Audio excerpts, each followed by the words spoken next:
Paano ba ito? Yan ang mga napapala na mga hindi nakikinig sa aking klase. Ang seret.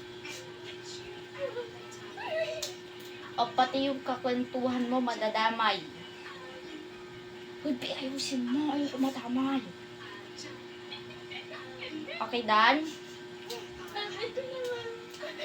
Ano yan? Hindi ko maintindihan yung sulat mo. Uy, ma'am. Ano yan? 13? Go out in my class. Go out. You're not listening and your answer is wrong. Pag nakikipagdaldalan, ibig sabihin alam na ang sagot. Kasi nakikipagdaldalan na. Sabi na nangangalapit.